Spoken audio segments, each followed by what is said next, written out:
Good afternoon बच्चों।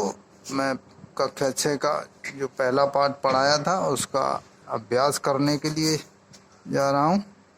तो देखिए, अभ्यास में मौखिक अभिव्यक्ति है, हर दिन पर्व के समान कब प्रतीत होगा। तो खुशियाँ बांटने से ये समान प्रतीत होगा। बहुत से वृक्ष लगाने पर धरती कैसी दिखाई देगी। तो बहुत से वृक्ष लगाने से धरती हरी भरी दिखाई देगी, स्वर्ग के समान दिखाई देगी। कोई भी मानव किससे वंचित नहीं रहना चाहिए, शिक्षा से वंचित नहीं रहना चाहिए। कभी मनुष्य से क्या यत्न करने को कह रहा है, तो कभी मनुष्य से पर्यावरण को शुद्ध करने का यत्न करने को कह रहा है।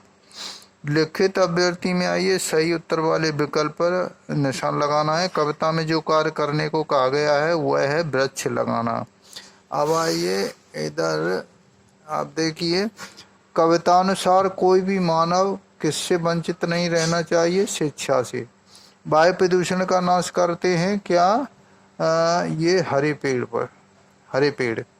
हमें ऐसा यत्न करना चाहिए जिससे कोई भी बीमार न रहे। तो ये थे हमारे विकल्प।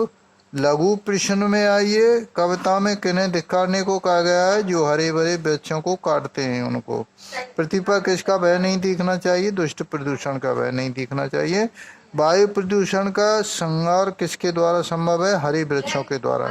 किसका रक्षक बनने पर संसार सुखमय दिखाई देगा, जंगल के जीवों के बनने पर संसार सुखमय दिखाई देगा।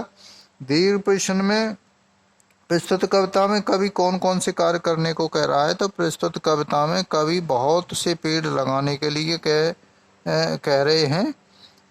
पेड़ काटने वालों को डांट फटकार लगाने के लिए तथा नदी में कूड़ा करकट न डालने के लिए कह रहे हैं और स्वच्छ बनाने के लिए कह रहा है। दूसरा है, धरती को प्रदूषण के भय से मुक्त करने के लिए हमें क्या करना चाहिए। तो धरती को प्रदूषण के भय से मुक्त करने के लिए हमें लोगों को समझाना पड़ेगा कि एक पेड़ काटो तो 2 पेड़ लगाओ, क्योंकि पेड़ ही पर्यावरण को शुद्ध करते हैं। ये हानि कारक भोजन के रूप में हानि कारक वायु भोजन के रूप में लेते हैं तथा ऑक्सीजन छोड़ते हैं, जिससे हमारे प्राणों की रक्षा होती है। इसलिए हमें अधिक से अधिक पेड़ लगाने चाहिए।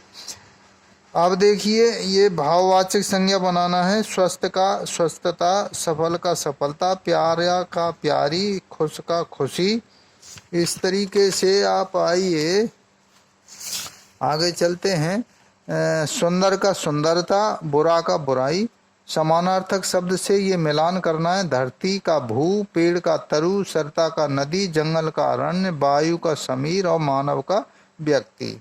और इसी तरह से ये तो कविता का बाकी पाठ है, इसको आप देख लीजिए। बस इतना ही है, ये तैयार करना है पाठ को। So thank you.